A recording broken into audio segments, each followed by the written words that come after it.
p.m. We are in the NASA meeting room. 4 of us here. John Kaniga is on his way. First on the agenda is public comment. All right, second on the agenda is 62 Pershing Lane.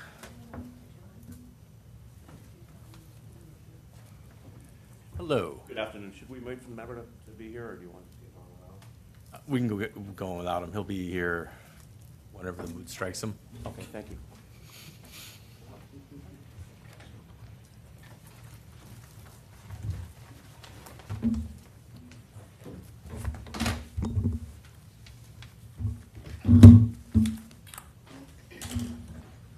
Hello, everybody. Good afternoon. My name is Ben Zender. I'm here on behalf of Sabella Santagrul, and I'm here with Stephanie Sequin as well from Ryder and Wilcox. And they asked me to come in just to kind of get up to speed on your prior hearings and help them make the presentation. And with the chair's permission, I'd like to just hand out one set of handouts to look at. Sure, please. Okay, fairly basic. Thank you. And how are things? Thank you. Thank you. I promise you everybody wants them. Without repeating everything that's been said before, I understand that this is an application for a variance from your nutrient management regulations. The lot is shy of the 60,000 square feet required for a 6-bedroom design septic system. It's about 55,681, I believe. And the first thing I was trying to understand, and what I'm giving you is two things. One is, how has the property been assessed? And two, why is there less land now than there was before? So, and what I've done is I've numbered each of the pages in the lower right-hand corner for ease of reference.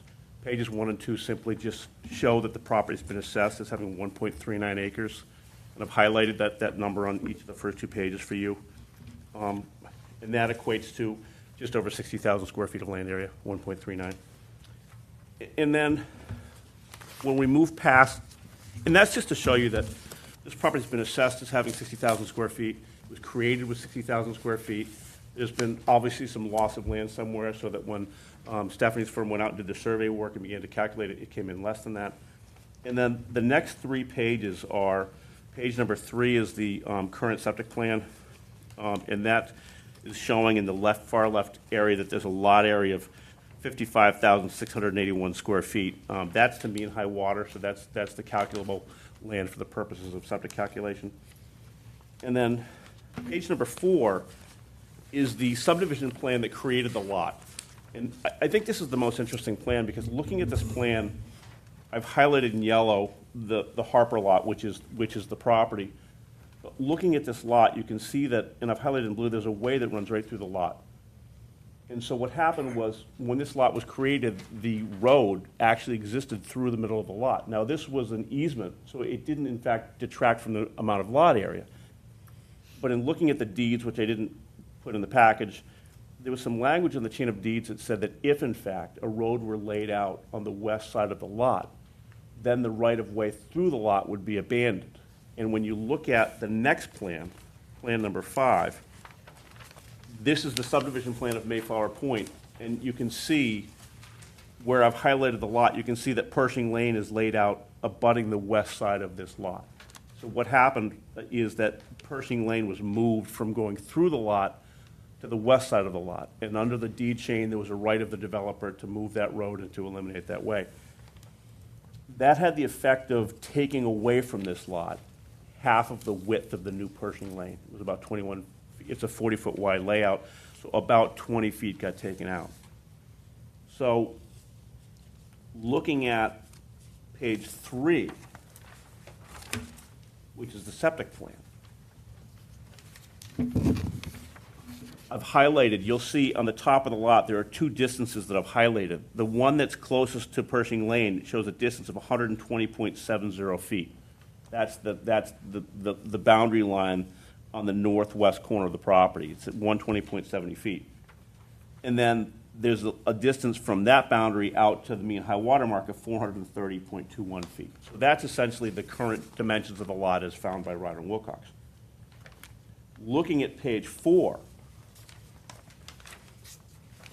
those 2 distances and you have to turn the page 90 degrees to look at it, are 142.02 feet, which is about 21 feet longer on that call, and then 464 feet out to the water, which is about 33.79 feet longer. So they essentially lost 21 feet on the left side and almost 34 feet on the right side.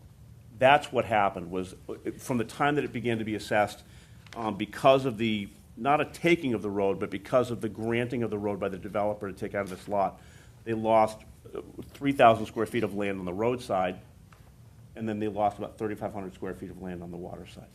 So that's what took it from being, essentially what would be a conforming lot down, although the way that you calculate your lot upland for nutrient management would have also taken some land on the water side as well. So that's what happened. And you all understand that you have a bylaw that says that you can count for this purposes. You can count roads that are taken and eliminated from lots. However, that provision in your Board of Health is limited to the current owners of the lot only, meaning subsequent owners can't take advantage of that provision. Although I think in this case, it appears to me that this taking of the road was at the time of the laying out of the Mayflower Point subdivision back in 1963. But I wanted to provide your attention to that particular provision. Now, I think the issue here really is that for lots under 40,000 square feet, you don't have to meet a hardship requirement. You don't have to satisfy a hardship requirement for the granting of a variance, which is a little, I think I understand it. It kind of says, look, on the smaller lots, you're going to be more affected. We'll give you another bedroom. But from an environmental standpoint, I think it doesn't make as much sense, because on this lot, for example, we're looking for a variance of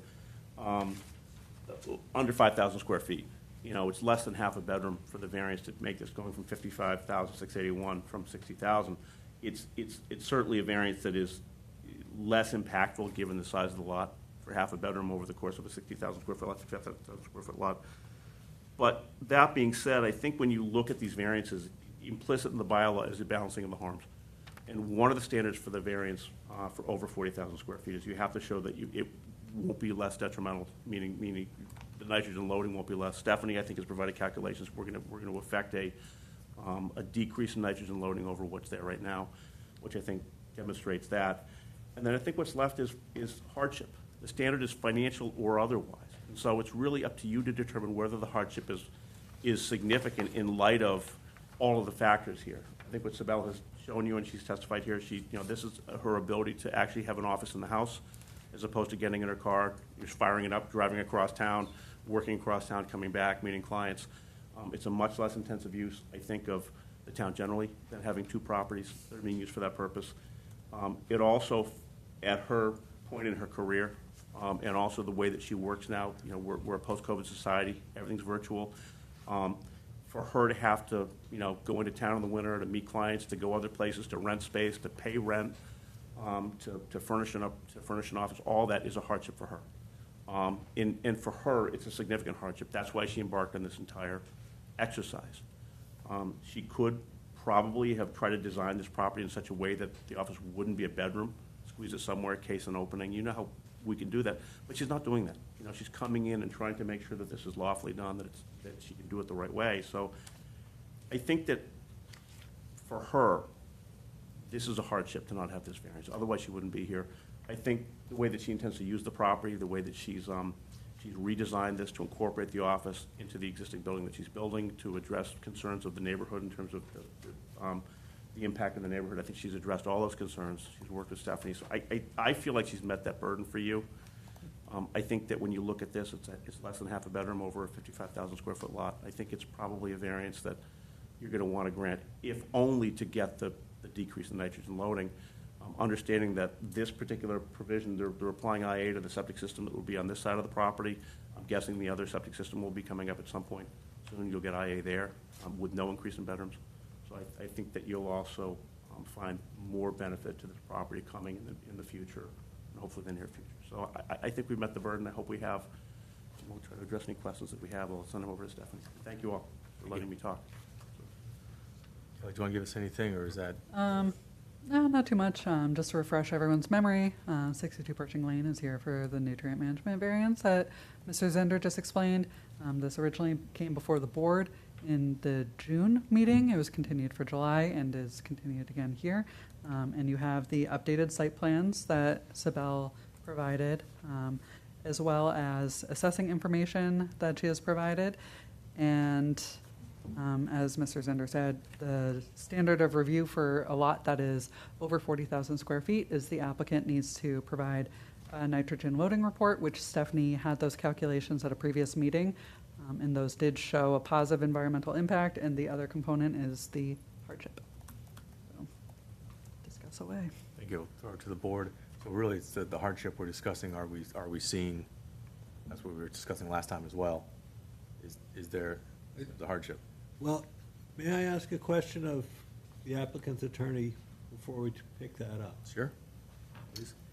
Mr. Zender, in your research, when the road was moved from the middle of the lot to the end of the lot, and those X number of square feet were subtracted from each of the lots in that row, and I don't believe all the losses are the same because the road seems to angle a little bit. To whom was that road deeded? I don't know. I don't know. I know that the association controls the road and maintains the road. You know, under the derelict fee statute, the road, again, I don't think the derelict fee statute applies here because this road wasn't created as part of a single subdivision that included this lot. It was actually, it was the road, half of it's on the neighboring subdivision. I think it was created by an easement grant. So it's and I haven't gone back and searched all the deeds, but I believe that the abutting landowners own the interests in the road adjacent to their lots. But I would have to go back and do the deed change for every one of those lots to provide a definitive opinion on that. If that work were done, would we not be establishing that this is still a 60,000 square foot lot with an easement for the road? No. No, and I want to be scrupulously honest This with is the why board. I like Yeah. having an attorney in front of me. No, because a lot of land is a closed area of land that's exclusive of ways. I mean, if you were to begin to calculate, look, this is my opinion. Ways to the extent that they're pervious are contributing to recharge. They're performing the way they should. I think they should probably, and the ways in the town are a significant amount of land that's not being developed in that way. So I think it's good for the environment to have these ways not have structures built on them and all that. But they're ways, they're not lots. So, if we move towards the idea of granting, for example, an aggregate nitrogen credit agreement on a way, that's a policy the board's gonna have to decide whether to go down or not go down. I think it gets really messy very quickly. I was trying to keep this a simpler question. Yeah, I'm sorry. And I'm running away with it. I'm sorry to keep interrupting, Yeah. Mr. Chairman, but I'm trying to establish whether or not this lot has actually been diminished. No. I think the argument would be that the lot hasn't been diminished to the extent that the grant of the rights in Pershing Way are an easement. If there was actually a fee grant of rights in the way to the developer of the subdivision, I haven't done that research. I could certainly do that research. I could go back and look at that. Because what I saw in a series of deeds going back to this property, language that said that this land is being sold, subject to the rights of others to pass and repass over Pershing Lane, provided, however, that if there's a way established on the west side, half the width of that way shall be on this lot, half will be on the other land, and then these rights through the lot, will be extinguished, and then people will have rights over here. I don't see that as a fee grant. I see it as a grant of an easement that wouldn't diminish the size of the lot. But I haven't done the research, so I can't tell you definitively whether it was a fee grant of the ownership on the road or whether it was just a relocation of an easement. I could do that. And understanding that not necessarily the same sort of easement, but I am aware of this matter directly because the water department has an easement along one side of my property. I can't do anything on that easement, but it does not diminish the size of my lot. It does not diminish my setbacks. It doesn't. And if the board were to consider Sibel's ownership in the way. And actually, just, look, she doesn't own that interest in the way. That would be owned by that's part of the common area, meaning the condo trustees own and control it. But to the extent that that's part of the lot, then the variance we're looking for is really only about maybe 2,500 square feet. It diminishes significantly. Thank you, Mr. Chairman, for allowing me to press the point. Thank you, Sims. John, so you're like, Question. Between the number, page 3 and page 4, on the water side, you're saying that the difference in the calculations is that one goes to the mean high tide and the other one goes to the high tide line? Stephanie may be able to answer that. It looks to me like on page 4, the subdivision plan, it goes to the river, but I can't quite tell. Page 4 does look like it's going to, it's not labeled, but I'm guessing it's the mean high water mark. The 464 feet. But on page 3, you're only going to the 430-foot mark. So I would have thought that would have been the high tide mark. So let me show you. Yeah. This 430 feet Yep. is to 81. And then there's another 27. Oh, I'm so sorry. I need to correct myself. Looking at page number 4, Yeah. there's actually another 27 feet there. So I'm not sure there has been I was looking at the 430 mark and comparing it to the 464. It's actually 457. It's 430 plus 27, 457 instead of 464. So it's been diminished by 7 feet. So that may well have just been a change in the delineation of the mean high water mark. Thank you. So it's now 457, not 464. Yes. So the suggestion is that the mean high water mark has Changed because of Come up higher. come up higher. Yeah, may well have. climate change? Yeah. Okay.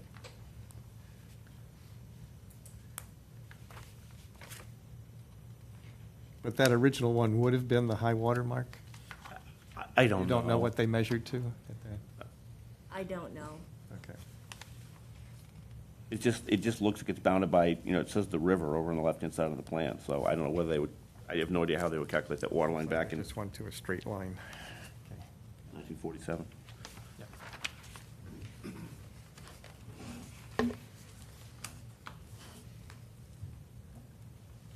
to be honest, I'm hearing just a regurgitation of what we heard last time. Yep.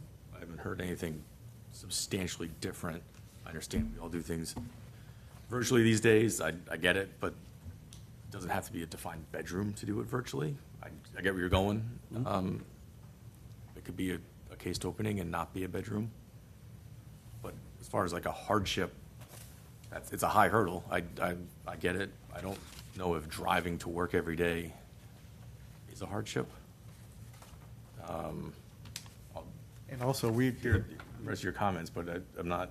well, the hardship would be on the total property, and I don't see, because remember, this is a total property question. It's not and there are 2 condos on it. It's not like this is a half-acre lot that has 2 bedrooms on it. Yeah. It's this 55,000 square foot lot that has currently 5 bedrooms on it, that they want to put a 6th bedroom on. Yeah. That was what we were having a real heartache about. And it would be a lot easier if we could find the extra couple feet at low tide to make this work.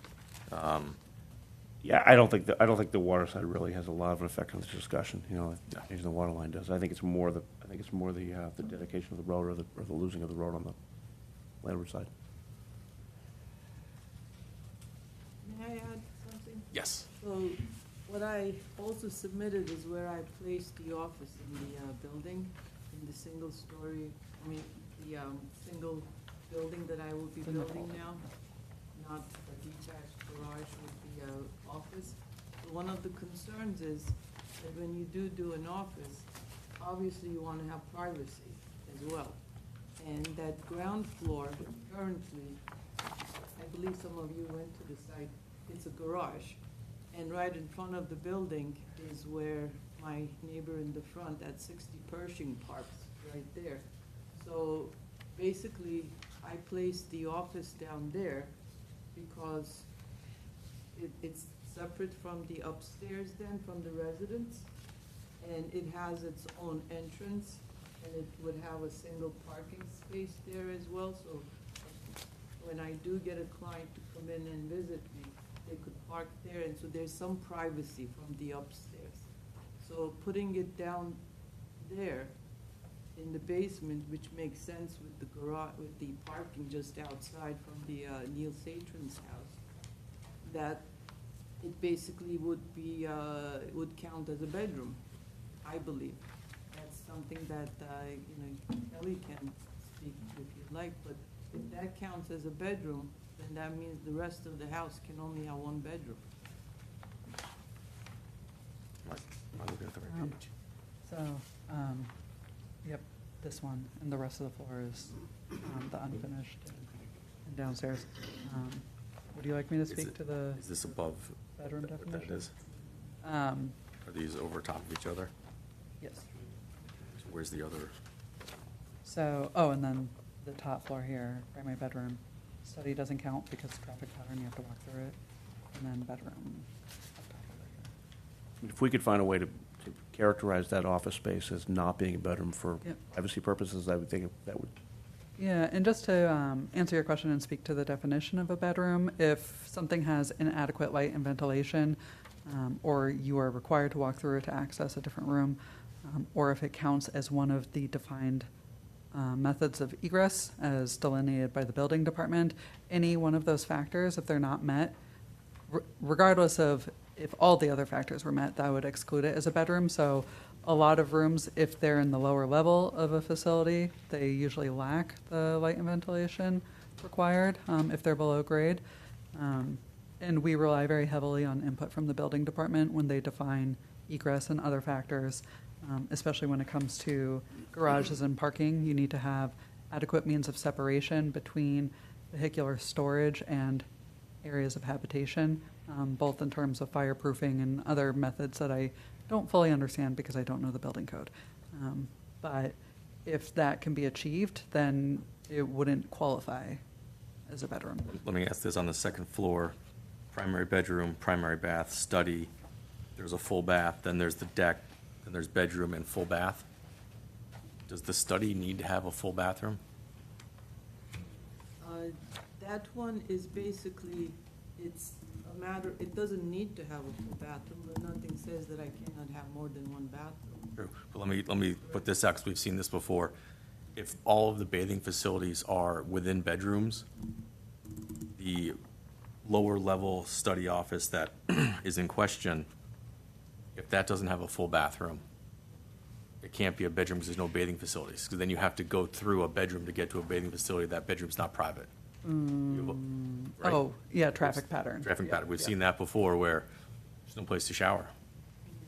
It's not a bedroom. You could have 2 full bathrooms en suite, 6 half bathrooms. Well, downstairs in the basement, there's privacy, there's light, there's ventilation. correct? Yes, I understand, but without a full bathroom for anyone down there to use, It wouldn't be no other considered- full bathroom to use. Wouldn't be considered a bedroom. That's what I'm getting at. And therefore, It could look exactly the same, just no full bathroom down there. so we could just have a half-bath facility so that. To have a the half-bath clients- facility for clients But have the also, opportunity. in the study, you can't have a full bathroom, because that room can then access that as a public hallway bathroom. You can't go through bedrooms to get to a bathroom. Does that accomplish what we're going for? Well, I believe that what I'm trying to do is also, as I had explained before, the other issue that I have is I'm trying to make this financially feasible for me. And there was like phasing involved in the previous, when I had the detached garage business. So here, I have to also, again, do something like that where I can't build the whole thing at the same time because I need to keep the existing house, build a part, and then demolish and rebuild. So that's where also the difficulty still comes into play. That hasn't changed from the previous design of a detached garage. Want to build the bottom section first and then Yeah, build, so now it's like, now it becomes even more financially difficult, because how do you phase out one single building versus a detached structure? So that's where I was having, complications too, that at one point, I'm going to have to, reside there, bathe there, live there, work there, while the rest of the house is being done. And I just couldn't get, it just becomes very difficult. let me offer, if you're doing this in phases, can you, phase one, do the first floor, and then as part of phase two, remove the bathroom from phase one, or the shower from phase one? You see where the complexity is, the hardship is? I mean, take out the shower Yeah. knob and, The whole concept becomes a hardship of itself. Once it's like this, I know, that you're having difficulty getting there, but as Ben was describing, it's just such few square feet left. And I've tried very hard to, for instance, the president of the Mayflower Association, the board met and they were trying to see if they could first, when I asked them, who owns that road? Because that was a question that everybody was asking. They said, oh, they own it, the association owns it. I said, okay. And then I asked them about doing the nitrogen credit. So they were looking into that quite positively until they went into the deeds, and then they discovered Mayflower Point does not own the roads. Apparently, we all own it to half of it. But he sent a letter in support, I don't know if you've seen it, of the project. And then when I also, during that process, when I was looking at the paperwork in the town assessment records, it seems like, for some reason, the town has never seen this property as being less than 60,548. So we've still been being taxed for that full amount as well. So, and then when you add in half of the road, and let's say you take out the area that's the mean high grade that the water, the table ate away from, so it becomes like there's such a minute amount that I'm missing to get to that point of 60,500 that it seemed, and then in terms of trying to figure out a way of building it in phases, I believe that all of this is a hardship, and it's not a big amount that, we're asking for to get this third legal bedroom, so that the hardship can be overcome, and I could have my property where it's almost 30,000 square feet of land just on my own exclusive land. And it seems like I'm only entitled to 2 bedrooms. There seems, and I'm doing all these great things for the environment, as you all realize. So I was just requesting if somehow the board could see all of this as a hardship and grant the variance. Yeah, you may have a different thought, I don't want to take up. You're not her contractor. I mean, not to change the subject entirely, but just to be clear, can we determine that there was no loss of land in the moving of the easement, or is that? It sounds like there was a loss of land, because you got to count the easement originally that went through it, and now you're not counting the road. There was definitely a loss of land, So yeah. there's- There's definitely loss of land. yeah. Okay, and In 1965, or? I think it was about 1963, and also the road that went through the lot prior to that was just an easement. It was just part of the land. Then it was half of the road. Yeah. And I think if I go back to the research, I think we're going to find that Sabel still owns it, or the condo still owns it. So I think you could, theoretically, you could say there's a loss of about 3,000 square feet of road. We're getting closer. Yeah, you're off by about 2,500 square feet, is where you're off. A little bit less than 2,500. the loss of land is permeable roadway? It is. Correct, and if I could add too, that was one of the questions that I had to the president of the association board. Obviously, when you think of the nitrogen credit, it has to be where it's not going to be ever hardscape. And they said as far as nobody would ever want to hardscape the roads there. I don't Kind of see where my that. head is. It's like, it might be a loss, it might be a quote-unquote loss of land, but ultimately it's unbuildable, Right. permeable land that was part of the original property. And so if you count the 3,000 square feet of land, you're going from 55,681 to about 58,681. So it's a relatively small amount of land, and you're getting the nutrient management reduction in return for that. So I think it's, the technicality of the hardship, I think, is a difficult one for the board to wrestle through. But I think the balancing of what you're getting is not as difficult to sort out and think about. So. Yeah, that's what we've been struggling with the whole Yeah. time, is the hardship here is self-inflicted. Yeah, but except, the nature of a variance, and the reason why you even have that variance in the code, it's the same as a zoning variance. It's a relief valve. It's a way for you to look at every case on its own, look at the merits, look at the balancing of the hardship versus the benefit, and see what you come down with. I think this one, when you move off the technicality of the language, I think that, when you talk about roughly, it looks to me like less than 2,000 square feet of land under that, if you count the road back in, versus getting the IA, in this case, is a good result. Is there precedent where land has, sorry to interrupt, is there precedent where land has been lost due to water table or easement? Certainly to eminent domain takings by a municipal authority. Example of that is the Rotary in South Orleans. Because as you head down Quonset, the property that's on your right has lost land twice. Once in a taking when they expanded the intersection, and once when they built the Rotary. So that, even though it only has like 35,000 square feet, is now considered a 40,100 square foot lot from a zoning perspective, because that is the old lot area. That's a municipal taking.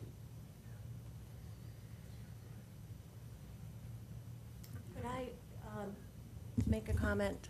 I guess to try and add a little more fuel to the hardship argument, there is an existing Title V system that is approved for 5 bedrooms. So this 2-bedroom unit could be demolished and rebuilt and continue to use that existing older system that's down close to the river. Sabel would prefer to, and is willing to, in lieu of that, install a whole new system with IA.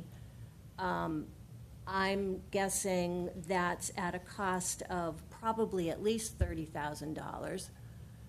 On top of that is going to have to commit to the O&M contracts, which I think you heard testimony a couple months ago. Those costs go up and become a burden for the rest of the life of the system. So she is committing to that additional significant cost upfront and ongoing. And in order to make that more manageable, would like the value of the 3rd bedroom. So I think that sort of goes toward the argument of the hardship. And it decreases the flow into the older system down near the river. Yeah, much better location. Decreases that for flow it. by half. Anything from the board before we go to abutters? We've heard everything. Are there butters present? Right here. Please come to the microphone on the podium.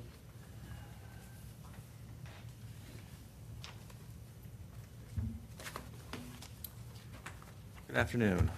Good afternoon. My name is Dave Hobson. I live at the next abutting lot to what we're talking about here. I'm one of the original owners from 1943, and I remember 1947 relative to the change in the road. It is mucky, to be honest. I was a young fellow, so I can only talk by what my dad told me. And there was a couple of things. On the river, from a high tide versus low tide, we were taught, whether this is legal or not, but we were taught that high tide was the marking point. Because when the tide went out, we didn't own that land. it was up for the town to do their clamming and quahogging, and they could come and go. We couldn't say, you can't come in the river area. And we lived to that. That was not a problem for us. So if that adds a little bit or subtracts a little bit, so be it, you know. But that's what we lived to back in the 40s. The septic system that is on 62A, which is closest to the river, and Neil Satrin is the owner, I believe he put that in around 1991 as a replacement. And it's well within the 100-foot coastal protection bank, probably more like 50 feet. And so it's 33 years old. And I talked to him the other day, and I said, with all of this going on, what are you going to do for a replacement system? She's going to be disconnected from you. She's going to have her own independent system. What are you going to do? He didn't have a clue, to be honest with you. So he's got maybe somewhat of a problem there of where he's going to put his replacement septic system in the future. And that's another whole story. But I'd just like to read a few comments at this point. And I said, since the last meetings, June 20th and July 18th, the owner of 62B, which is Sibyl, revised the latest proposed dwelling plan of two separate buildings to with 3 bedrooms to a 3-bedroom single building in consideration of a variance acceptance by the board. And she worked, I'm sure, very diligently to get that done in a pretty short time. I've recently reviewed the latest submitted dwelling drawing a few days ago, including the design data and other areas, including the proposed on-site sewage treatment disposal system, and I have some additional comments. Number 1, while the drawing design data identifies a 3-bedroom plan, which requires a variance approval due to this long discussion we've had on square feet, the actual room-by-room layout plans indicate only 2 bedrooms, as written down on the drawing. So I don't know where the 3rd bedroom is planned, but it's not on those drawings. The walkout lower area, which I believe would be an office for her, identifies no bedrooms. The first floor identifies no bedrooms. The second floor identifies 2 bedrooms. Again, I don't understand where the 3rd bedroom is located, but maybe that's not a topic of this session here, because I'm sure she could answer that question. Item 3, the microfast tank blower and the 2 vents. Locations are 2 feet from the side boundary of our property. They're remote from the actual flash tank and absorption chamber. And if I look at the drawing kind of tells you that the blower, fan, and the vents are really part of the tank system. But there are 2 notes on the drawing. It says that the remote locations could be had under mutual agreement between the owner and the installer of this equipment. But I think that I hope that they've looked at it in this remote location, because it's at least 10 to 12 feet away from the system. And the longer you push air through a ductwork or whatever it's going to be, you lose volume, you lose pressure. So maybe that may have some negative effect on the system, the way it's supposed to operate. And my suggestion would be to physically have the blower and the vents right on the tanks, and that probably would be the best operating condition. I don't know the answer to this one, but as part of number 3, I said I'm saying that this location could, because of its proximity to our buildings, the garage in our home. There could be a noise pollution problem of the motor. It's outside in the air, and sometimes that hum like a wind turbine. Everybody says there's no noise there, but there is a rumble, and there could be some issue there, and I don't know the answer to that. But I just want to point it out that there could be a problem there, at least for me. Number 4 is at the June meeting, we covered the requirement of having a hardship case, and we've just recently had a discussion on that, for the board to consider the variance, and the owner could not identify any hardship at that point. Even after I had a direct meeting with her, no hardship case could be identified, only that she was determined in having a 3-bedroom house. Now, she has made an adjustment since then to go to a single building, so that's a positive thing as far as I'm concerned. So, in conclusion, I have not changed my opinion on I continue to be against the approval of the variance. I don't see a hardship, and I haven't heard a real hardship here this afternoon. These are narrow and long lots of land that were built on back in the 40s, and we're becoming an overbuilt home on a very small footprint of each lot. It's really starting to take off. It's something like Nantucket has been going through for years. I said that the last time I was here. These lots were originally committed to a single house in order to minimize contamination and pollution in the bays and the river that's adjacent to the lots at Mayflower Point. So I just wanted to give some of that feedback.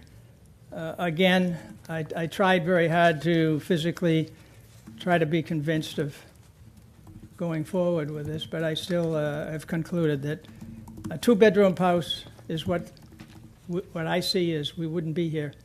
She wouldn't be asking for a variance, but there's plenty of room in the proposed home to have a 2-bedroom piece of property and have her business. There's plenty of parking that she's identified on the lots. So, thank you very much. Thank you. Stephanie, I have a question for you, and I'd be ready for a motion after, but does the proposed septic as drawn need any variances from us? No. You're the eloquent one, but I would say findings for me would be, when this was originally created, we were over the 60,000 square foot threshold. I don't think we've seen this map on page 4 in our previous 3 meetings, so we can make a comment on how the road was taken or changed or whatnot, but I think the original intent was 60,000 square foot lots. So I'm inclined to say that's what was laid out originally. It's, might have changed over time, but I can see that and calling it a 60,000 square foot lot and not agreeing with hardship and then just giving it to you by right. I don't know if that's the way to say it, but.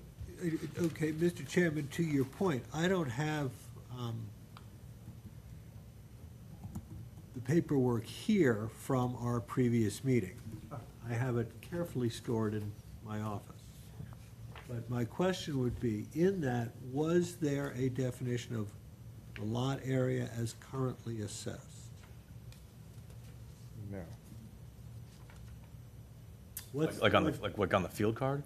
Yeah, what does the town carry as assessed as the land area right now? If I may, through the chair, I went back and looked at the field cards. What they did was they looked at the condo plan, and they looked at the exclusive use areas on the plan as being a lot area for each of these. So when you look at the field cards, one had I forget what the number was, but 12,000 square feet and 13, because you have to remember a lot of the lot is common area where you park and boat storage. So they're not assessing it at any lot area, other than taking the exclusive use area on the condo plan and giving that in the field card for each of the units. Right, so Remember that's the the only assessed thing value that the of assessors condos can is- find a value. Well, the land for condos is zero, so it's not like you're being assessed on. So then there's some land that's not being assessed, Well, the parking areas are. like the roads. Like me to go print up the map and see what it says. It's updated every 24 hours. You need a map? Or it's like our But map it's just, you know, it's, gives a lot. Staff, do you have an opinion on this?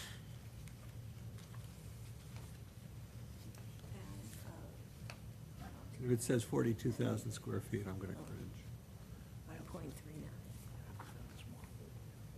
1.39. I looked at the assessor's field cards this morning, and I didn't copy them because I didn't think they were helpful. One was about 12,000 square feet, and one was something around that area. So I could tell that what the assessor had done was just take the exclusive use areas on the field cards, which I don't think is helpful. Yeah, so I don't have anything to refute the finding that the chairman is proposing either. I mean,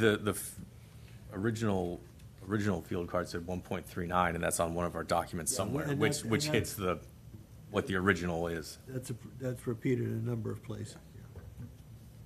Are you asking for that number, or is it broken? No, I was just curious as if that number or a highly similar iteration of it, understanding that surveying techniques have changed in recent years. I know my lot got smaller.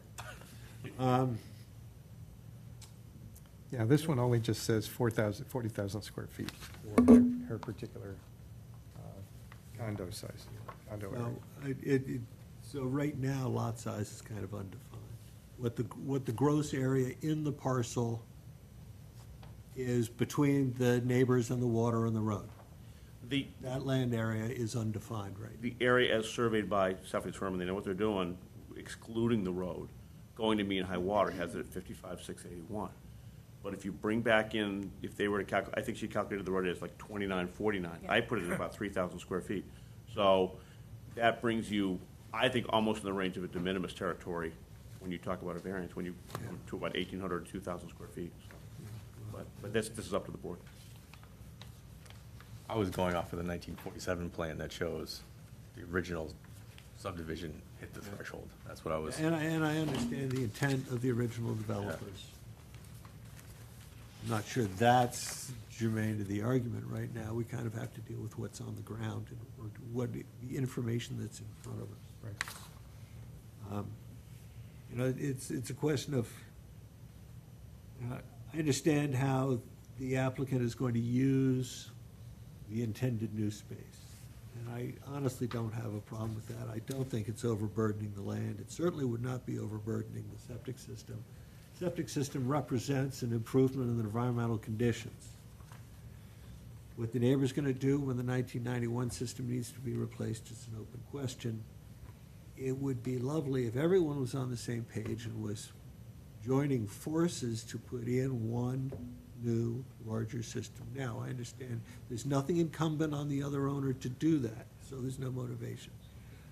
But I don't see a problem. It's a question of the definition of the rooms. This is a construction issue. To answer the abutter's question, where's the third bedroom? It comes not from what it says on the plans, but from the definition that the town has of a bedroom. So it's going to meet the definition. This has value when it goes to resell. I understand all this. I'm almost worn down to the point of yes, it's de minimis.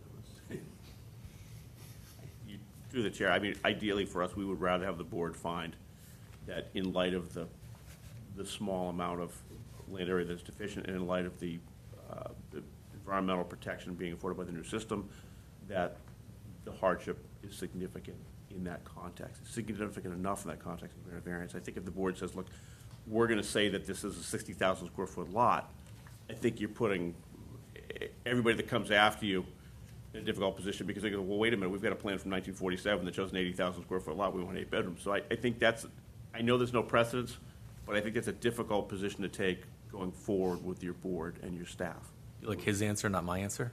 Well, I'm just like, you don't grant variances, but I don't want to be the guy that comes in and says, well, wait a minute, here's my deed from 1639 from the pine tree to the stone, and we had 1.3 acres. So I think you're better off in the context of this application to make findings sufficient for the granting of a variance and then keeping a tighter rein on everybody that comes in front of you.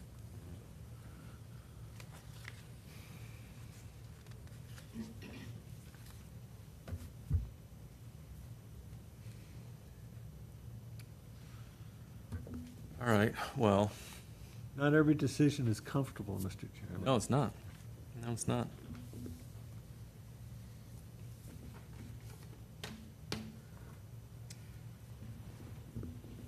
We've reached our end. If we make a motion or we.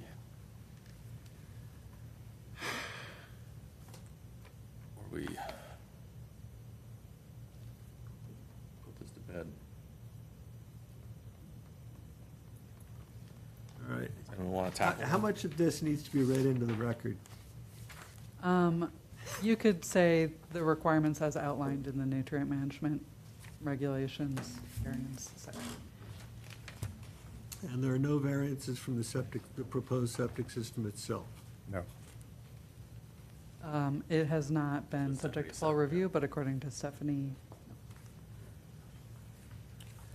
Would there be something in there that should affect the neighbor, so they don't come and say, we're putting it in IA, can we go to 4?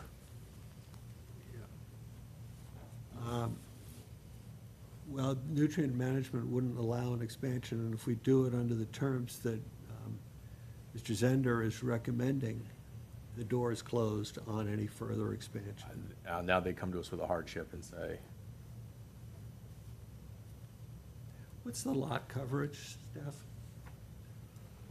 I don't think I have. Or maybe Sibel would know the, Right now, it's less than 15%. yeah, I'm kind of wondering how close it is. And with the, with my proposed building, if I do, if I am able to go forward with it, it'll be under 15%. And that calculates for the removal of the tennis court as well? Correct, correct. And I also don't exceed the 4,000 square foot limit on both properties' buildings. I don't have to go for a special permit to the zoning board.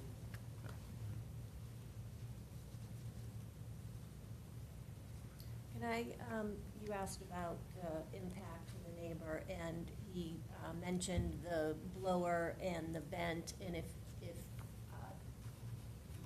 including a condition that they both be at least 10 feet from the property line is fine to minimize any impact to the neighbor. The blowers are actually underground, aren't It's they? underground. And they have air filters on them? Do they have I charcoal believe filters so, on them? yes. There would be a filter on the vent, yes. But just, you know, having a 10-foot setback requirement is fine.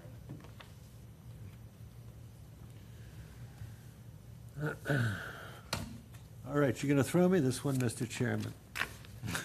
In the matter of 62 Pershing Lane, finding no evidence that the lot has in fact been diminished to less than 60,000 square feet, and finding that there is indeed a hardship in terms of a reasonable use by the applicant in this matter, I move we grant the variances as applied for from the nutrient management regulations.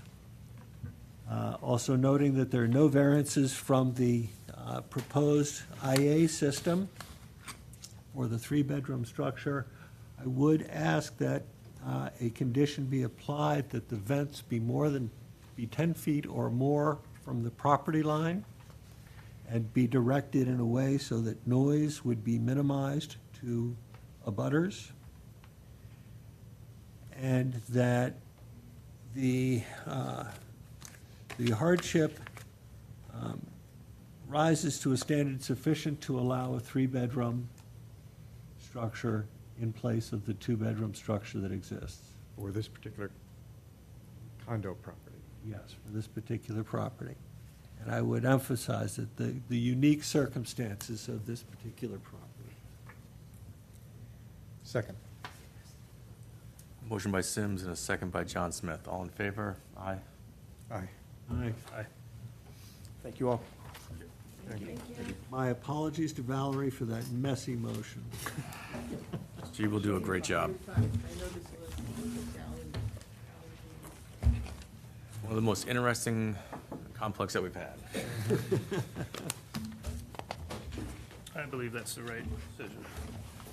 You know, I'm still struggling with, well, I don't really See see any it. other way around it. I don't really see it taking in this.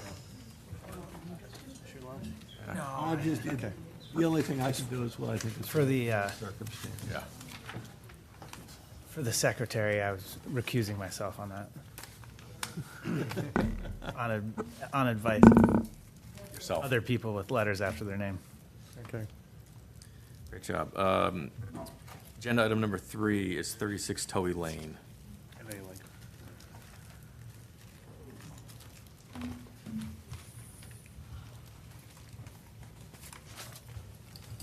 Good afternoon. Hello. How are you? How are you doing? Good, thank you. My name's Jeff Fanara. I'm with Bella Pools. I'm representing the Kunos regarding a variance for approximately 6 feet regarding a pool fence on the corner of their property. The reason, I believe you folks all have a certified plot plan showing where it's going. And I asked for this because of the location of their bulkhead, and originally with the 20-foot setback coming off the corner of the, rear corner of the house, and then coming across right in front of the bulkhead, just poses a little bit of awkwardness, dangerousness, trying to get furniture and things out of the basement and having a gate right there as close as it would have to be to meet that 20-foot setback. So I'm only asking for a 6-foot to go, if you, I have a photo here if you want to see it, I could pass it around. I'm just asking to bump that fence over to the rear corner where the gutter is. It's not going to be any closer to the sideline or rear property line. It's just a 6-foot bump back from the 20-foot setback. Security-wise, they're also going to have a automatic safety cover on this pool too.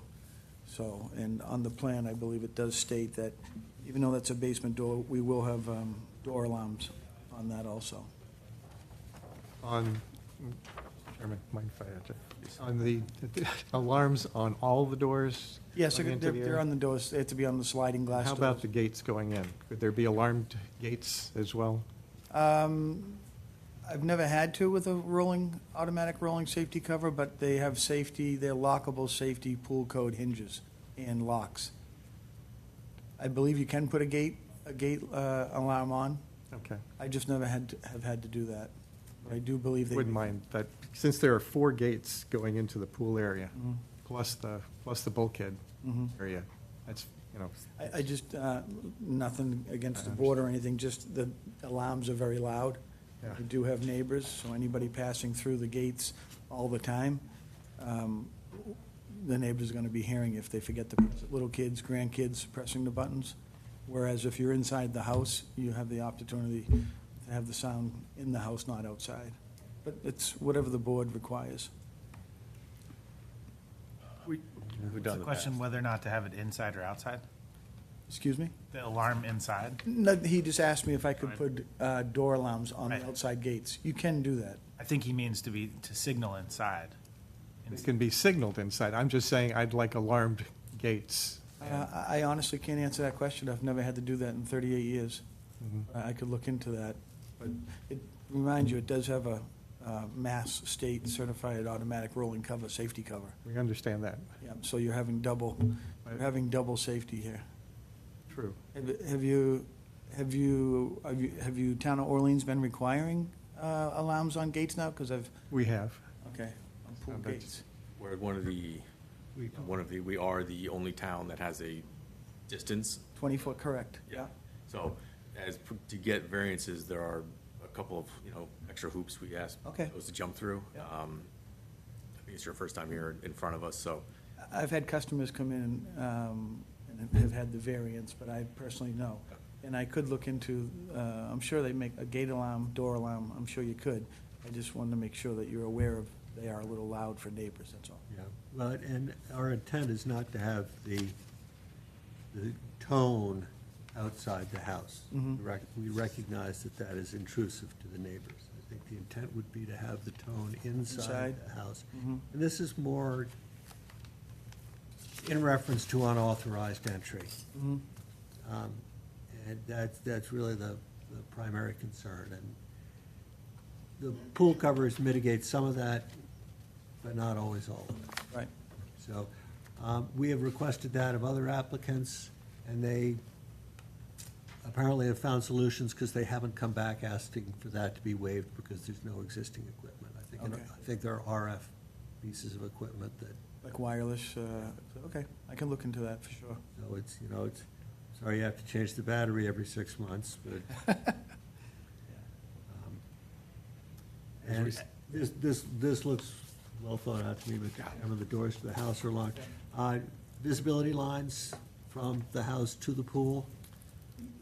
Is the pool down substantially from It's the gonna be house? level, it's gonna be at ground level.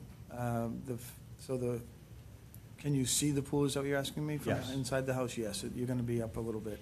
I think probably about 21 or 24 inches from floor height to pool height.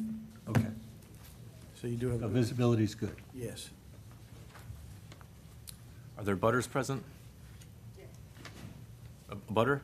Oh, no, I'm the property owner. She's Okay. the owner. Do I hear a motion? I move that we approve the variance request for 32 Townhee Lane. 36. 36 Townhey Lane, where the reference property exceeds the maximum separation of 20 feet by 6 feet, so a variance of 6 feet in this regard, with the proviso that they have the proposed automatic pool cover, alarms on all gates and on those, on excess from the building. Mhm. Second. Who seconded that? John Kanaga. John Smith, motion, John Kanaga, second. All in favor? Aye. Thank you very much. Thank you. It's nice having Sims here. Agenda item number 4 is 71 Towie Lane. For that matter. I didn't mean the second part. Would you like me to change your opinion?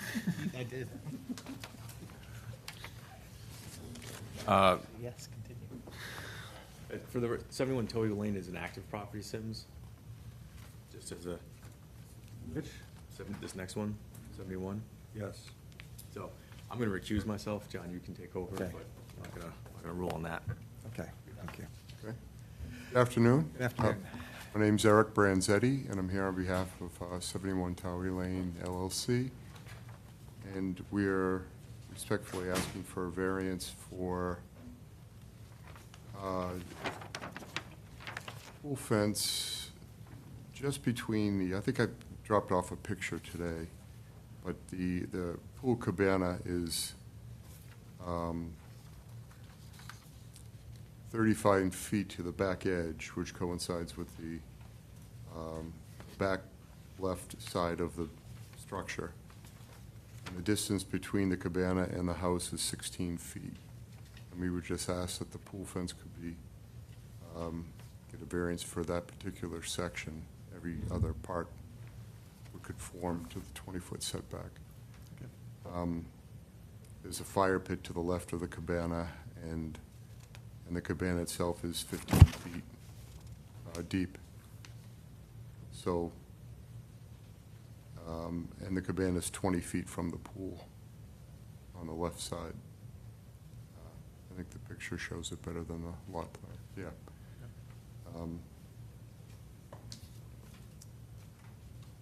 So I just, The variance of 18 feet? so we need a variance of 16 feet. 16 feet. Yeah, just the distance from the back left of the cabana to the back left of the main structure. The cabana would act as a fence, obviously. And then the whole rear fence would be within the 20 feet of the setback requirement. Thank you. Questions?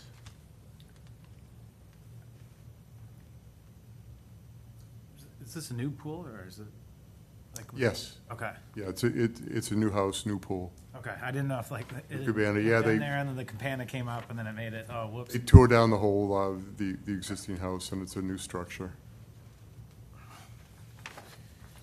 Are there doors from the cabana outside the gate area, or is? There are not. So all the cabana is completely in, It's completely enclosed inside the. Inside the fenced pool area? Yes, yes, sir. but there are gates along the exterior of the. It would be, I just texted when I heard the previous, there will be 3 gates in the fenced-in area. Okay. How many? I assume one in the back. Actually, I might be able to tell you exactly.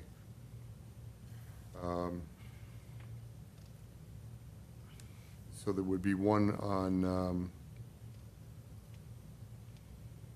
on each side to get to the outdoor shower. Right. And then there'd be one on the back to get down to the water, Got it.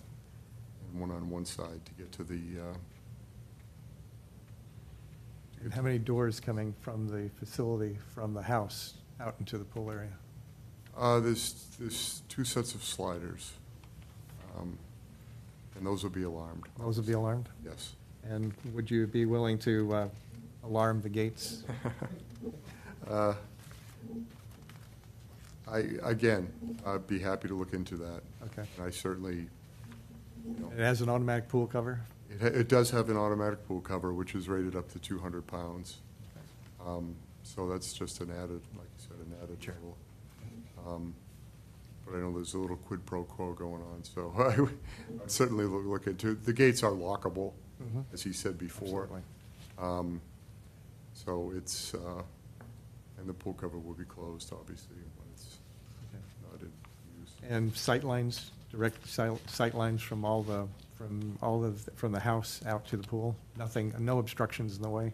No obstruction, no. No, it, Anyone with other questions? No, I'm content with that proposal with the additions on the alarms. Okay. Anyone want to make? do you all know any companies that do alarm the gates? I mean, I haven't seen it in my experience, but. Yeah. Fence will do it? Yeah, that's what I'm doing. Oh, okay. Thank you. Ask for Joe, tell him Bob said. Oh, I know Joe. I know him for years. And now I we're think I've actually networking seen meeting. them. I think you can get them online too. But I'm generally the, if it's got an automatic pool cover person, then I think you've gone up to. Yeah, I think, above and beyond. I think, the cover makes a big difference. It's just the attractive nuisance from neighbors and kids. Well, and and that's a valid point. I mean, it is a nuisance to the neighbors. Inside the house, you can easily reset them. But if someone's got kids going in and out of the house, I mean, that's nuisance enough. But, no, I understand. Right, motion? So, acknowledging beforehand that I am a licensed Realtor, I have no interest in this property or any transactions that have occurred at this property. That said, in the matter of 71 Towey Lane and the application for a variance for the fence distance from the pool, I move we grant a 16-foot variance to allow for the width of the cabana, acknowledging that the pool has an automatic cover, that doors from the house to the pool area will be alarmed, and gates entering the pool area from the yard will also be alarmed. Seconded by John Kanaga. There you go. Motion made by Sims McGrath, seconded by John Kanaga. All in favor? Aye. Aye. All opposed? Okay, carries. Thank you very much. Thank you. 4-0-0. As far as the gates, you want all the gates alarmed, correct? Correct. Okay. Thank you very much. Okay, agenda, whoops, yeah. Oh, I don't know. Yeah, who it is. We may or may not be interested. Could I just ask a quick question about Sure, pool? yes. I meant to ask before. My son-in-law, who's an engineer, is arguing with us. Is it required in Orleans to have the retractable and the fence? Yes. one of the, he's telling me it's one or the other, and I said, No. no, it's not. No, So it's, I'm trying to find the code that says that, because I know I've seen it, Right. so. It's, um, the jury's out on that. He's saying no, but it's, the jury's out on that. It's, So- yeah. Because I heard that Orleans was the only one that does it, which I would do both anyway. If I had my way, I would self-enclose the whole pool, but it's just too claustrophobic. because We still have a bylaw in place. Right, because there's so many drownings this summer alone, so to me, you can't have enough safety as far as that. But I was at a pool where those alarms went off by accident, and it is really loud outside. So if there's one that can be in the house, I have no problem with installing them on all the gates. So we will do that also. Thank you. Thank you. Yeah, thanks. okay. Agenda item number 5, 109 Aries Lane. Hi, folks. Hello. Howdy.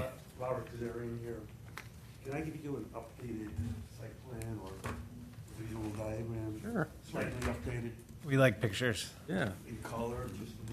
He's a visual learner, yeah. Joe does much better with pictures. Oh, good, we'll get rid of Practiced my PowerPoint Thank you. skills some years ago. Thank you very much. Oh, and thanks for the information about the, Sure.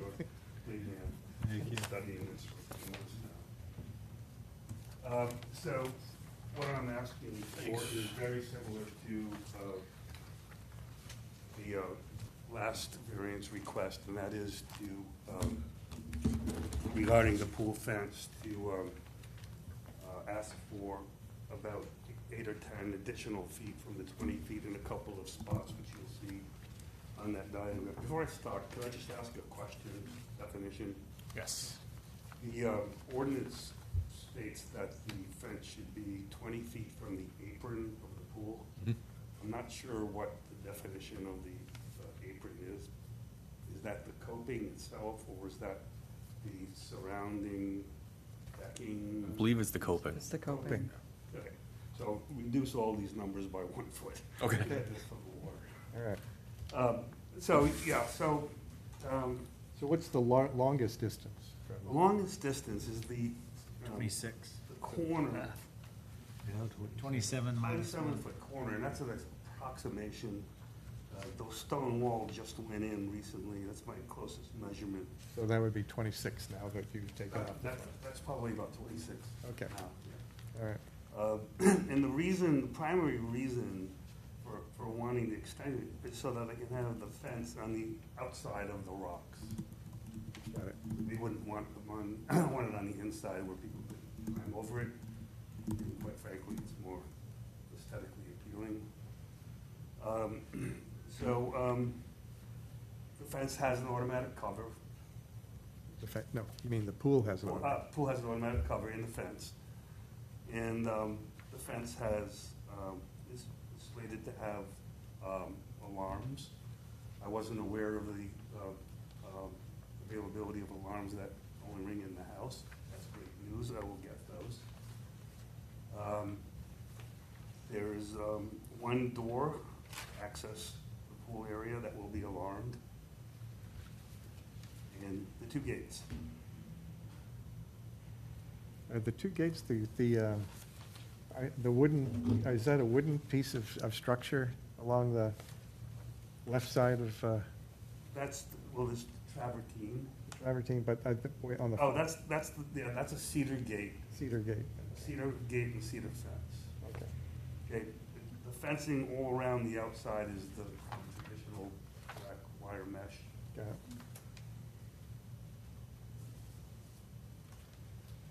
And the gates will And be, there are cameras, notification cameras. that and there are cameras as well. Even better. Even better. All right, any other comments? Butters present? Great, John? Okay, This one home? in the matter of 109 Aries Lane, I move that we approve the variance of where that exceeds the maximum fence area of 20 feet up to 26 feet, so a variance of 6 feet, with the proviso that it has an automatic pool cover, that clear sight lines to the pool, which it does, that there be alarms on all doorways going into the pool area, and alarms on the gates going into the pool area as well. In addition, I would like to say that it's nice that there's also cameras for surveillance in the system as well. You know, people are gonna have cameras anyway, and they're all over the place, and you can get a notification on the camera. Right. So when the gates close, after hours, when we're away, I mean, that just makes sense. Right. It does, thank you. Okay. All in favor? No, wait a minute, they have to have a second. Second, John Kanaga. Okay. John Smith's motion, John Kanaga seconds. All in favor? Aye. Aye. Thanks, folks. Thank you. Very much. Thank you. Agenda item number 6 is 30 Granny's Lane.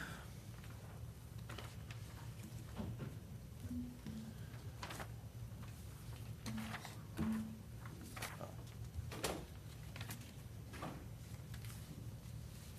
it's a bedroom count.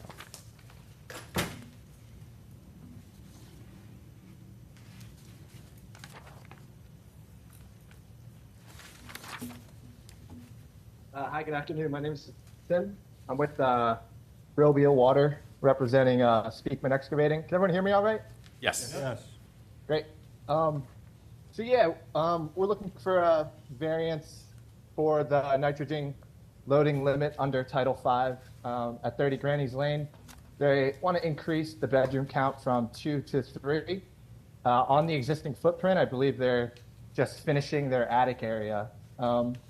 The site is currently 29,773 square feet, and so we're just short on that nitrogen loading limit. We're proposing a secondary treatment unit. That's a microfast 0.5 unit to replace the existing tank. The existing leaching was actually originally sized for 3 bedrooms. And so that also passed inspection, so we weren't planning to change the leaching in any way. We're just installing the microfast treatment unit. And yep, that's the gist of it. Thank you very much. Ellie, can you give us your intro? Yes, he did an excellent job summarizing. The lot is just shy of the 30,000 square feet required for a 3-bedroom dwelling as per our nutrient management regulations.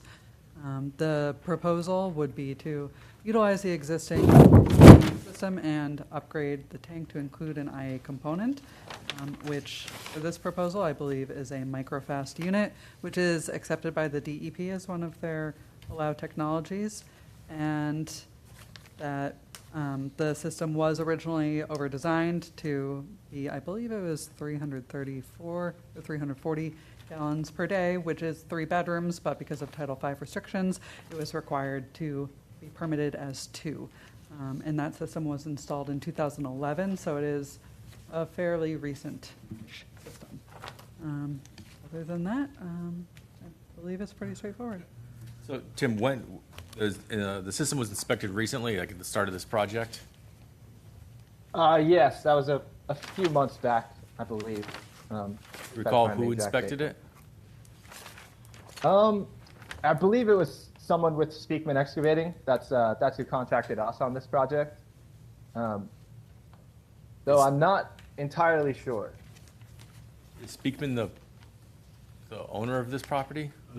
No, they're just a septic contractor. Okay. Property owner is LLC. What's the standard when it's under 40,000 square feet? Is the same as or better, right?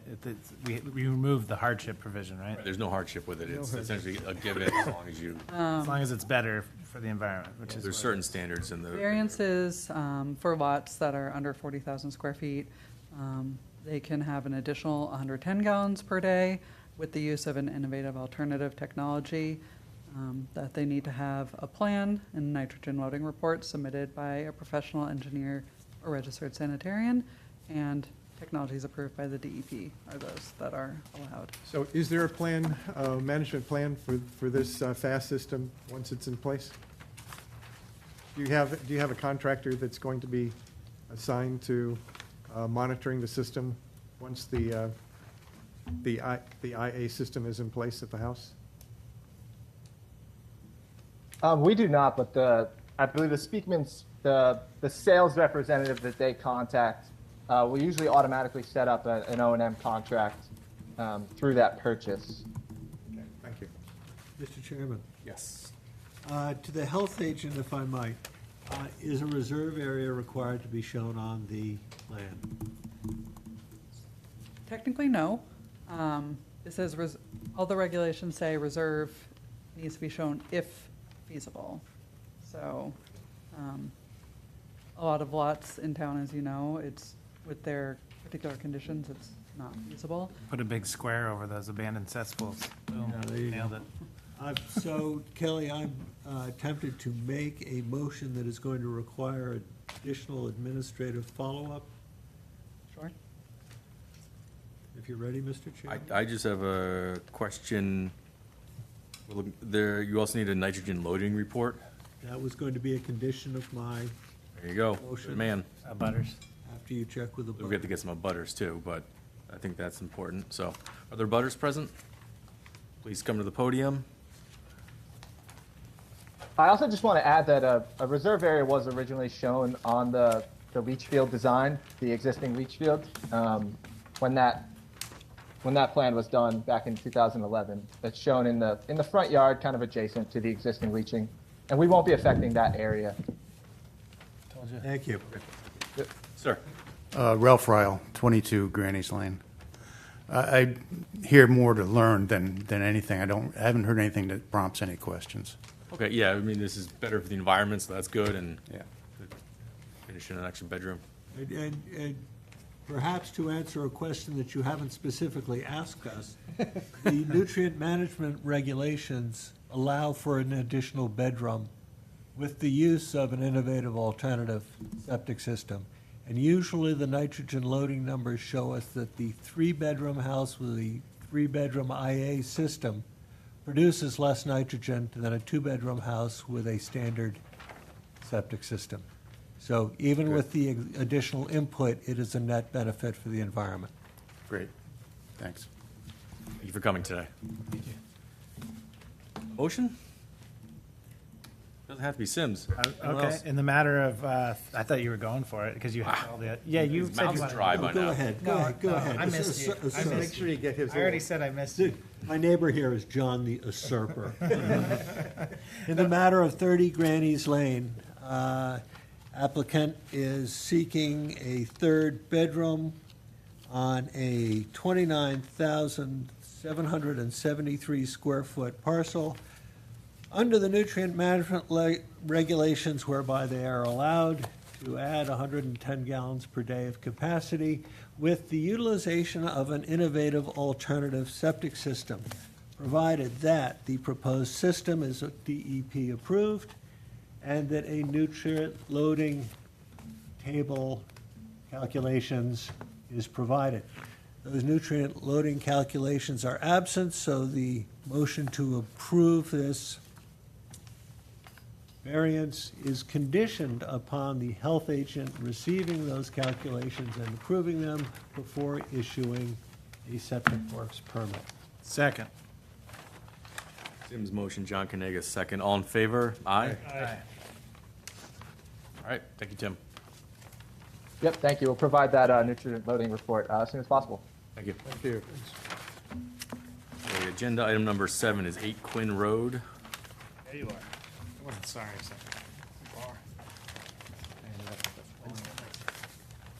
Good day to be a spectator, Andy. Yes, interesting ones today.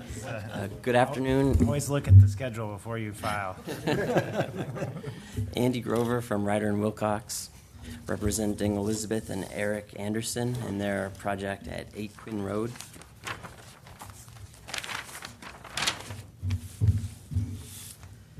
Quinn Road is a developed property which contains a 4-bedroom dwelling and is served by an existing 1991-1995 septic system. The lot size is 43,676 square feet. The dwelling is connected to town water, and the project is a bathroom is being proposed on the southwest side of the dwelling. There's no increase in bedrooms or in flow.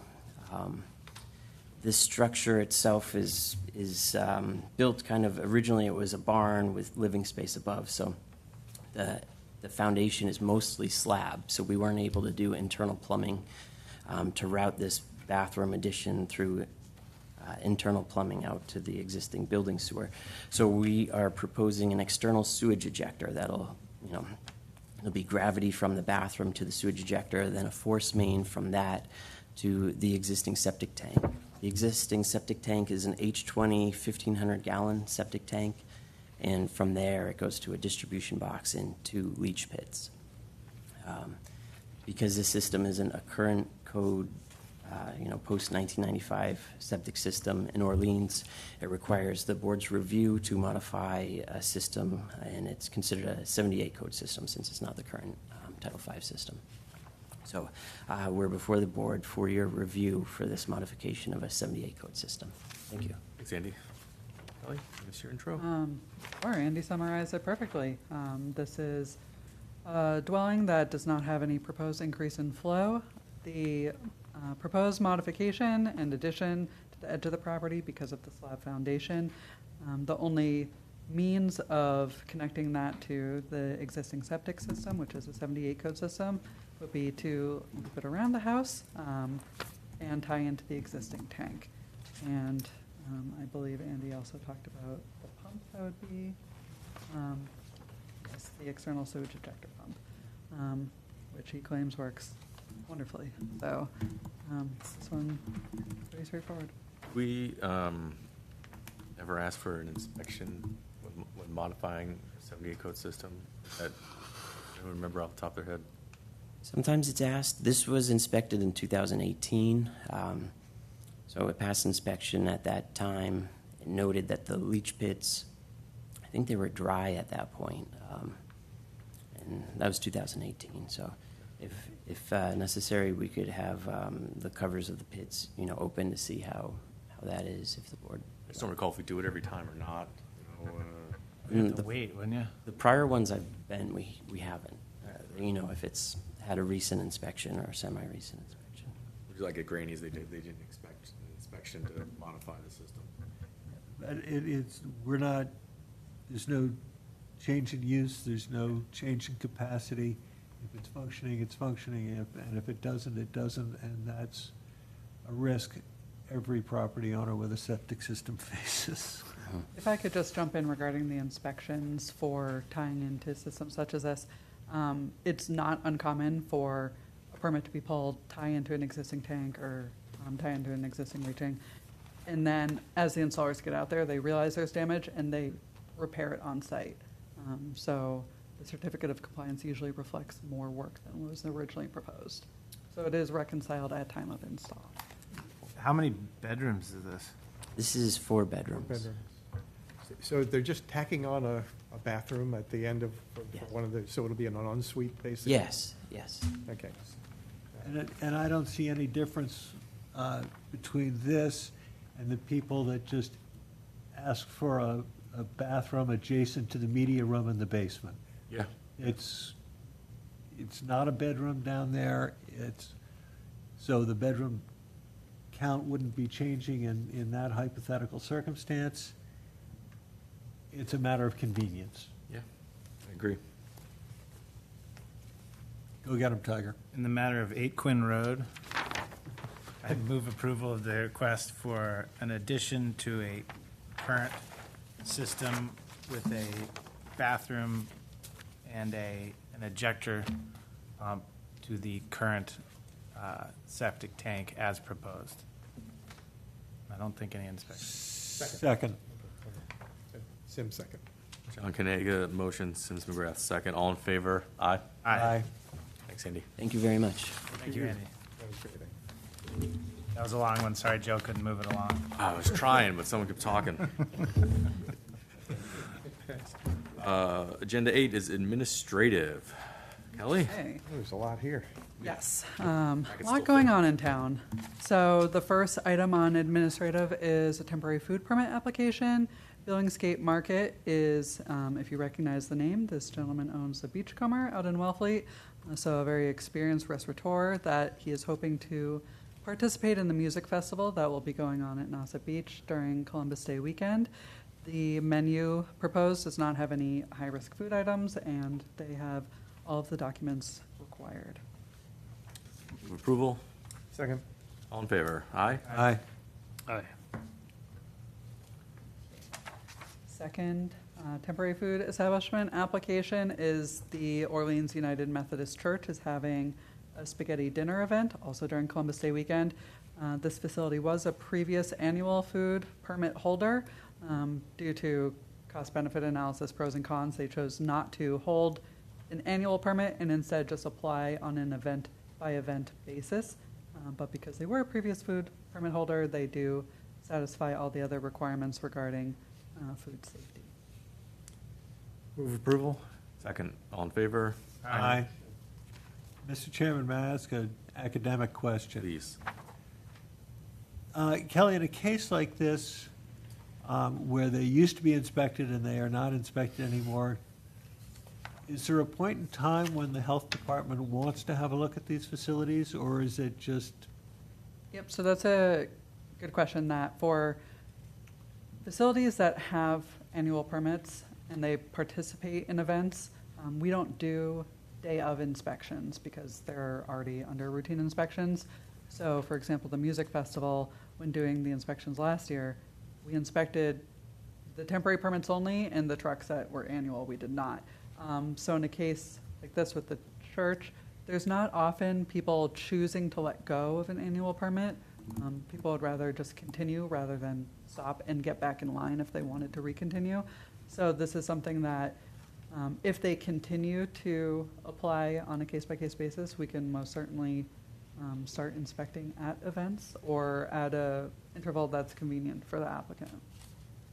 Okay, so it is somewhere near front of mind for the department. Yep. Thank you. It just depends on how many temporary permits they're going to Yeah, want during the course of the year. Well, and how long since anyone actually had a look at it? Oh, yeah, they held a permit last year, so.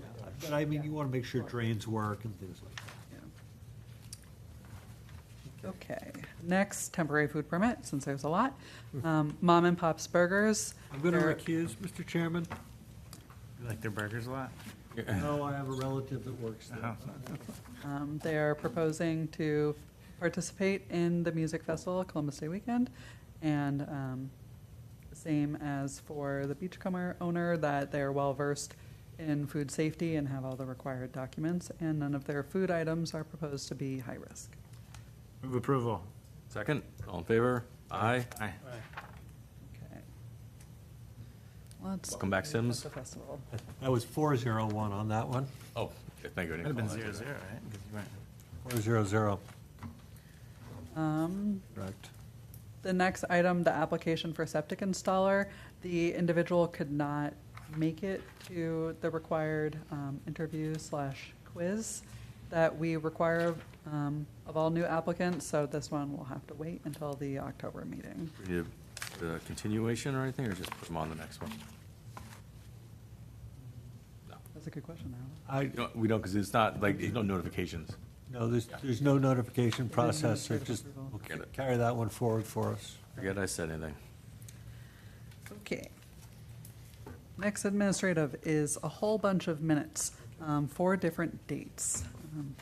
So, Okay, ready? We'll do them all separate, because I think we're all here in different. Right. I move approval of March 7th, 2024. Second? All in favor? Aye? Aye.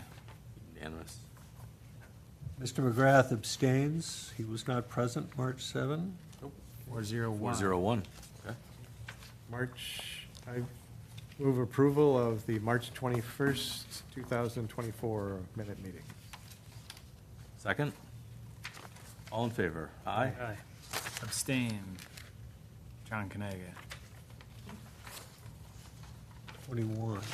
So, can we do that one more time? Aye. Aye. Aye. I'm unsure. We have, Asa and John were not here, so if you watched and read the minutes. Yes, I was there. You were there via Zoom.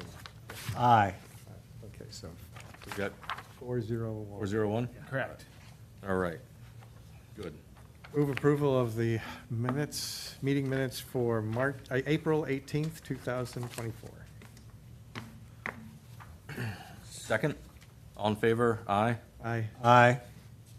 Abstain. John Kanaga. Abstain. 302. You were there, Asa. I think you were there. You were Asa. April 18th? April 18th. There's Mr. Nato, Mr. Yeah, Kanago. it's a kind of a typo. It says Zoom, Sims was Zoom, and you were here. She's leaving you to last. Oh, I see. There's a Yeah, I thought semicolon. that was, so you were there. Would you like to change your, Sure, can I change from abstain to an aye vote? an aye? Okay, so that's 401. Thank you. Right. Lastly, And Someone like throw Move, this up. move in the- approval of May 2nd, 2024. Yeah, I had 3 years. second, all in favor, aye? Aye. Aye. Everyone was there. 5-0. 500, all right. Health agents report. No, not yet. Modified Oh, agenda. that's right. Sorry, discussion of sewer sewer connection. connection grants.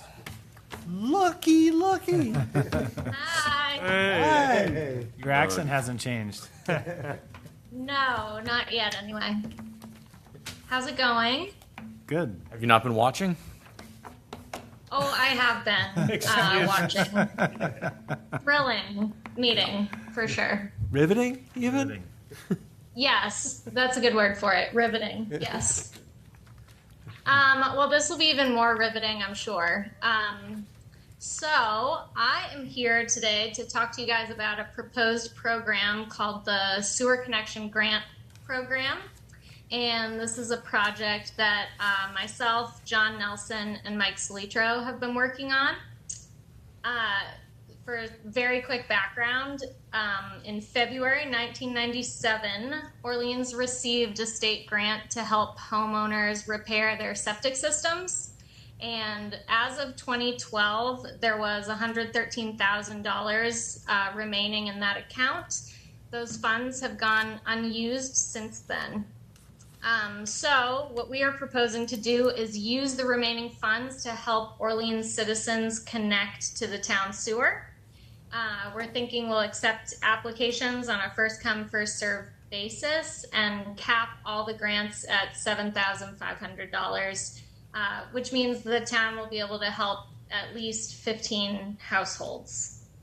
A little bit more about the program. In order to apply to the program, residents will need to first secure a 0% loan from Cape Cod Aqua Fund. Other requirements will be that the property is a single-family, owner-occupied, year-round primary residence, and it cannot be a place of business. So grant money could cover engineering costs, abandonment of septic system, construction of the sewer line, things like that. So what we need from the Board of Health today, included in your packets is a draft policy, which would, if approved, would allow the health agents and the water sewer program coordinator to approve applications and distribute funds without seeking approval from the board each time. This would allow us to kind of streamline and speed up the process. And in addition, it would respect the privacy of applicants. So that's our proposed program and policy, and I'd be happy to answer any questions. Sims? Thank you. So am I correct in that the Aqua Fund 0% loan program is a need-based application? Correct. So that's kind of the beauty of us requiring that they apply for that loan. Those other requirements I mentioned are also requirements for the Aqua Fund 0% loan. So it would help us ensure that we're reaching the people we actually want to be helping with this. So it becomes a need-based program without us defining the need. Correct. What Yes, correct. Well played. This won't be used for anyone else having to upgrade their Title V? No, the idea was to use this for, obviously, we're still in phase one. That deadline is fast approaching, March 2025. There's a handful of properties that John Nelson would be able to reach out to, kind of gauge what the issues are, and if there's a financial hardship, let them know that this program exists. So, correct, we do not want to use this for septic systems. This is specifically for properties connecting to town sewer. No, I know that. I'm saying is there no possibility that this could be used for a septic? Say, for instance, my house has a 78 code system, and I wanted to upgrade it. Mm-hmm. Could I apply for this fund? No. So no one can use, the 113 is not going to ever be used to update. Ignoring this new program, I'm saying, could it Right. currently be used for anything? So I am unclear why it kind of went unused for as long as it did, but it seems that the need wasn't there. It's a program from 1997 when I reached out to the state to inquire if we could kind of redirect these funds from Title V to sewer stuff. This program, the program we received the funds from is really long gone. And so, it was not available for anybody who needed Title V upgrades. The money was just kind of sitting there without an application process for Title V upgrades. So it was just doing nothing. It wasn't even offered to citizens for Title V upgrades. So no one could come in right now and ask for the money for a septic. I have a couple questions. There was literally nothing in place, like no application process, nothing. Or you had an application process, but you lost it. But you, Not I mean you, Bob. not you. That was way before. I mean, Bob Canning lost That's what I it. mean by Bob Casey's lost. watching. It was lost. Way to go, Bob. Does Asa has anybody? A couple questions. Asa and then One- Sims. One, could this be used by somebody who's already connected, but was able to show that it was difficult for them financially? And then, I guess. Can it be retroactive? Possibly.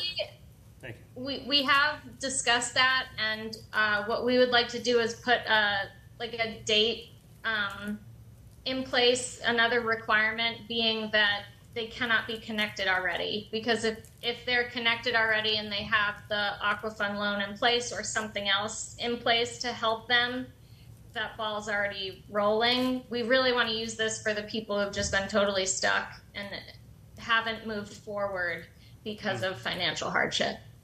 Interesting. You're actually paying directly to whoever the contractor or the Correct, you're not yes. paying the homeowner. You're paying. No, not exactly. Yes, And the is this- town would pay the contractor directly, or even we have to work out a few little details with Aquafund, but we could even potentially pay a portion, use the funds to pay a portion of the loan. So Aquafund directly or the contractor directly. Thank you, Mr. Chairman. So, Alex, correct me if I'm wrong. It sounds like the state had an organization that would administer these funds that they had already dispersed to the municipalities, and that organization disappeared and was probably Correct. replaced by the county septic loan system. I'm thinking about the timing in the back of my head, because that's about Yeah. when the county started their loan system, either they're low or no percent, depending on income parameters. So this is dead money that we are now Yes. getting a chance to distribute. Yes, correct. So this sounds like a huge opportunity that is not diminishing anyone else's opportunity. Exactly. Yes. Except for me. So you just found this in a checking account somewhere?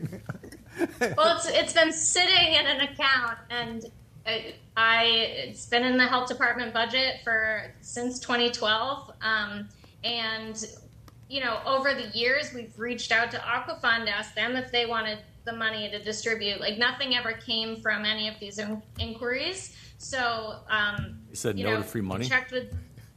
we checked with town council Sounds fishy. and the state, and it's been approved to redirect the remaining funds to sewer connection. That's wonderful. So Yeah, that's great. It's really great. It's a huge opportunity. Yeah.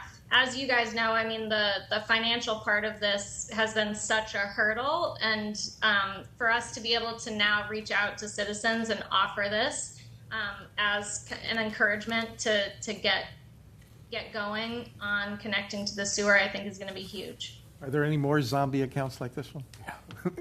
I'm looking, not that I know of, but I'll keep my eye out. I have one more question, if that's okay, Mr. Chairman. Please. I'm sorry if I missed it. Is this first come, first serve for those folks who have proven eligibility? Yes, that's the way we're looking at it. You know, what the proposed timeline, hopefully, as long as you guys approve this policy today, we're going to iron out a few more of the details, but we'd love to open this up come Monday, October 7th. We'll advertise it. We'll have the Board of Health, the Select Board announce it. We'll do everything we can to get the word out. And yes, it would be first come, first served basis. I have no idea if it'll be like Kelly and I were talking about this yesterday. Should we anticipate a flood of people Monday morning? Unclear. So we have to make sure we have a process in place for it to be first come, first serve. Are you assuming everyone's I watching don't the Board see of how Health else we meetings? could- And there'll be a flood of applicants? It's the most it's the most popular Channel 8 program. Well, I mean, Must see TV, for sure. And I think it is worth emphasizing, as a matter of self-defense, that one has to have a 0% loan approval in hand to apply for the 7,500.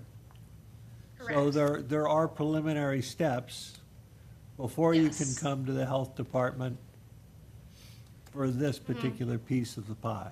do you need to have your application approved or just application submitted to the Aqua Fund? I believe It says approved. secured. Secure. Do you know how Yes, long we that would takes, like it- Alex?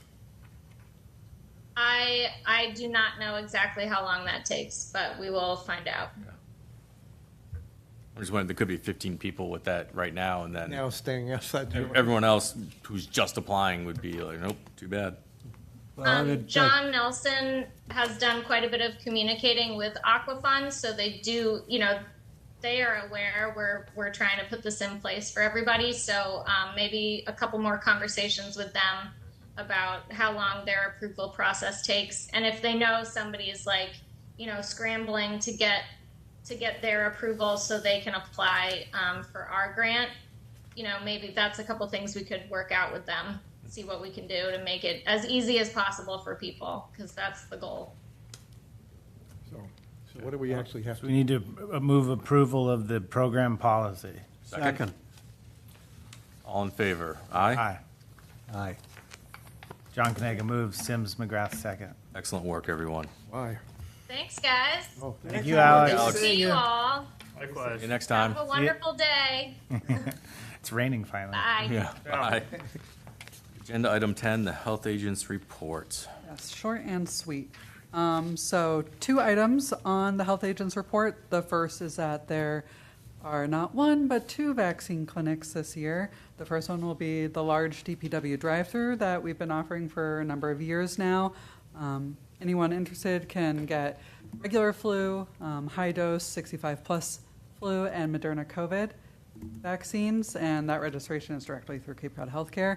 There will be a second vaccine clinic on October 7th, which is a Monday, and that will be at the COA. You do not need to be elderly to go there. It's open to all residents, but the same vaccines will be available, and also register directly through Cape Cod Healthcare. So for all the people watching on their must-see TV for the health meetings. The other one is an update on our above-ground oil tank regulation, Phase 3. In keeping with the timeline of past years, the Health Department sent out letters at the beginning of last week notifying people that will be due come January 1st, 2025. So as a reminder, these are tanks that single wall if they're indoor and 25 years old or older, or if they're outdoor, single wall 10 years old or older. And by working with the fire department and their records, we identified 99 properties that got issued these letters at the beginning of last week, and they received them at the end of last week. And of those 99, 26 of them are repeaters from years 1 and 2 that still have not complied, either because they chose not to or because plans fell through. But they did have every intention of following through. So by working with with the fire department, we've whittled that 99 down to 78 in the course of 1 week. And just for the record, we have not received a single angry phone call. So that's the bigger accomplishment I want everyone to recognize. But a lot of people are recognizing that it's mostly a phone call, like that a permit wasn't filed appropriately, paperwork was missing. Some people, it turns out, they have 1 more year. So we're clearing up a lot of records, which was also another intent of this regulation. Yeah. Great, good job. Move adjournment. Second, all in favor? Aye.